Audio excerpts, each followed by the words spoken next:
Caros amigos, bem-vindos a mais um episódio de hoje na Segunda Guerra Mundial. Neste vídeo, dividido em duas partes, iremos debater aquelas decisões controversas tomadas por Adolf Hitler e que são vistas hoje como responsáveis por terem acelerado a derrota alemã na guerra. Antes de iniciar o vídeo, vamos esclarecer alguns pontos importantes. É muito fácil, 70 anos depois dos fatos ocorridos, concluirmos que uma determinada decisão foi correta ou equivocada. Tivemos tempo para analisar as decisões e hoje temos acesso a informações que aquelas pessoas, há décadas atrás e no calor da batalha, não tinham. Por isso, dizer hoje que a decisão A foi estúpida e errada e que deveriam ter tomado a decisão B é no mínimo injusto e não faz qualquer sentido. Por isso, tomarei o cuidado de só apresentar aqui aquelas decisões que foram tomadas por Hitler e que eram contrárias às sugestões dos seus generais e comandantes militares. Ou seja, decisões que eram já reconhecidamente erradas no momento em que foram tomadas. Com isso devidamente esclarecido, vamos avançar para a má decisão número 1. O cerco de Dunkerque, na França. Como já referi em muitos vídeos aqui no canal, o objetivo de Hitler sempre foi a expansão territorial da Alemanha em direção ao leste europeu, mais especificamente à União Soviética. Mas para lá chegar, ele precisou passar pela Polônia, que tinha um pacto de ajuda militar mútua com o Reino Unido e com a França, o que resultaria no início da Segunda Guerra Mundial. Portanto, como podem deduzir, Hitler não queria a guerra contra a França e o Reino Unido, mas devido à sua agressão contra a Polônia, a Alemanha foi obrigada a se virar contra o Ocidente, o que resultaria na invasão da França em maio de 1940. Essa invasão, cujos planos e desenvolvimentos no terreno ficaram por conta dos militares alemães, correu de forma brilhante, com colunas de panzers cercando as forças francesas e britânicas no norte da França, isolando-as do resto do país e garantindo assim uma incrível vitória em poucas semanas. Se a campanha na França correu tão bem, então significa que Hitler era um gênio estrategista militar? Não. Toda a estratégia militar na França foi decidida por militares alemães e não por Hitler, assim como tinha acontecido no ano anterior, na Polônia, quando o exército alemão alcançou uma grande vitória também em muito pouco tempo. O plano para a invasão da França foi desenhado por Erich von Manstein e por Heinz Guderian, dois dos mais brilhantes militares da história moderna, com Hitler interferindo muito pouco nos planos e principalmente na sua execução no campo de batalha. O plano correu tão bem que no final de maio de 1940, apenas 2 semanas e meia após o início da invasão, tudo o que restava do exército francês e da força expedicionária britânica estava cercada no porto de Dunkerque, no Canal da Mancha.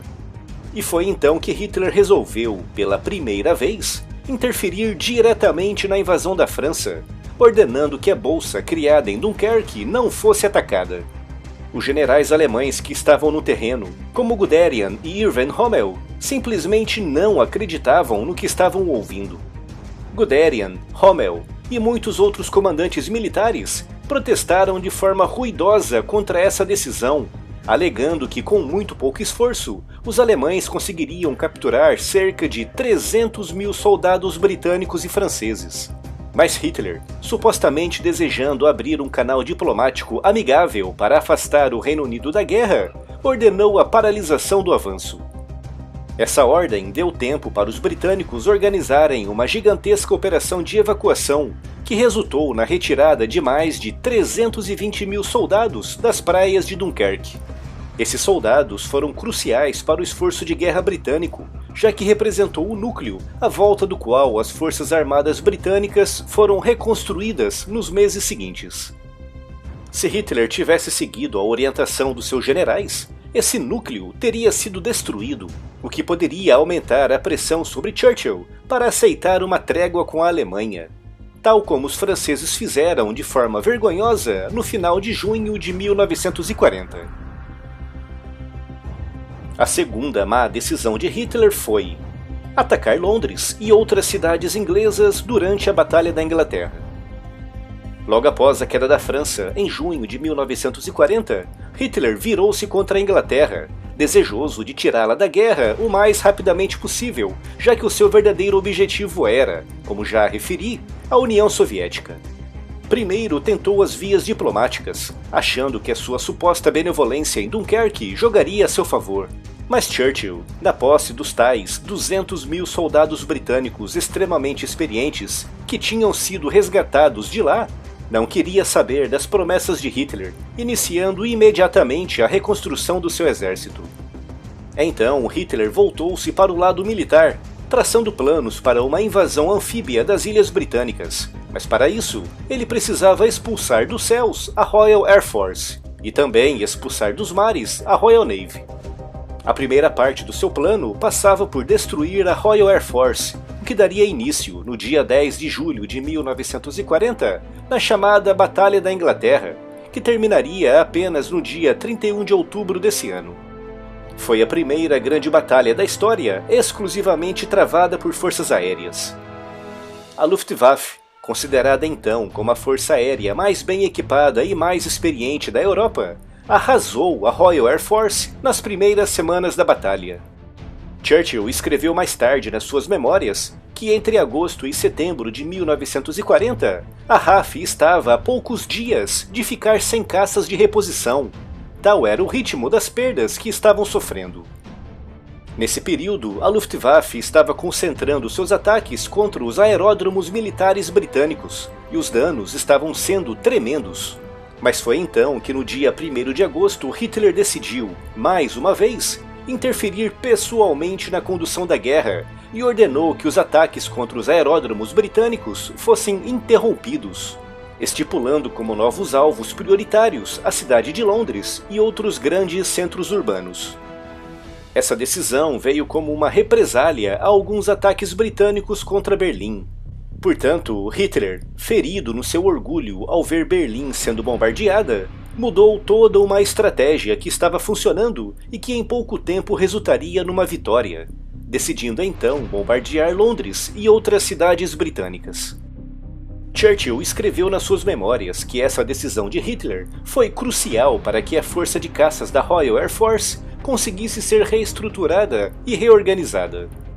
Com a paralisação dos ataques contra os aeródromos, os britânicos tiveram tempo de respirar, redobraram a sua força em termos de caças e conseguiram afastar os alemães dos céus britânicos.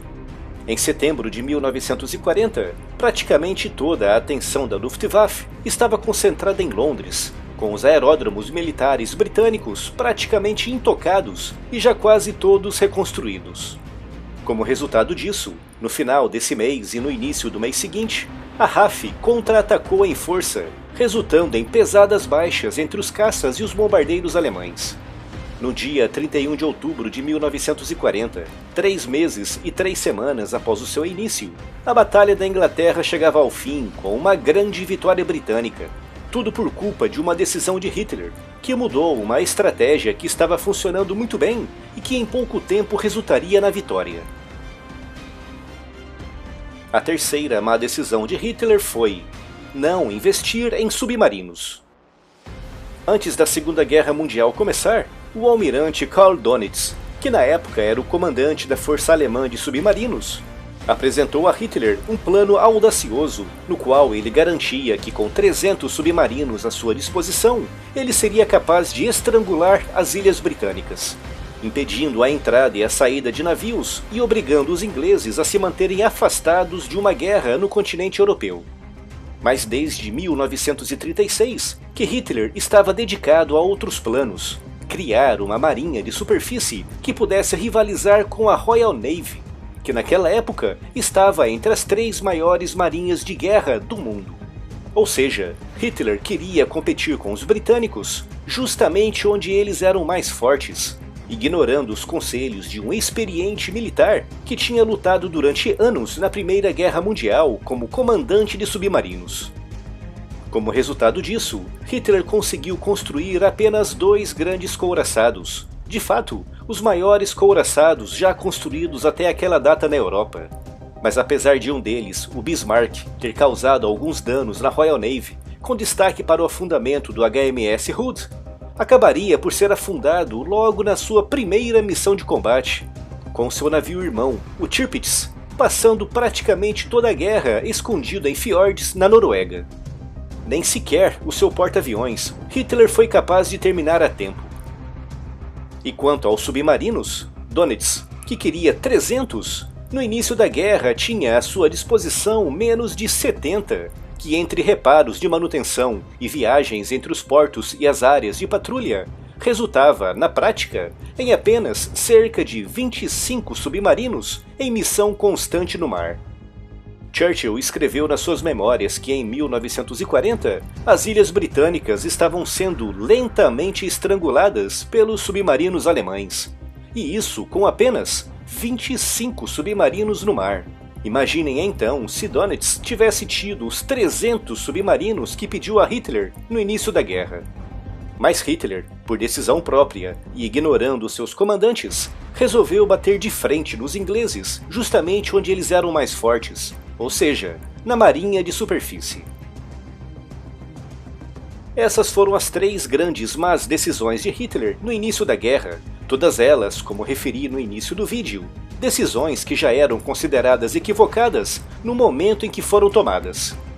Se mesmo com essas decisões a Alemanha alcançou tantas vitórias nessa fase inicial da guerra, imaginem então se Hitler tivesse seguido as recomendações dos seus comandantes, ou se tivesse deixado a guerra inteiramente nas mãos deles.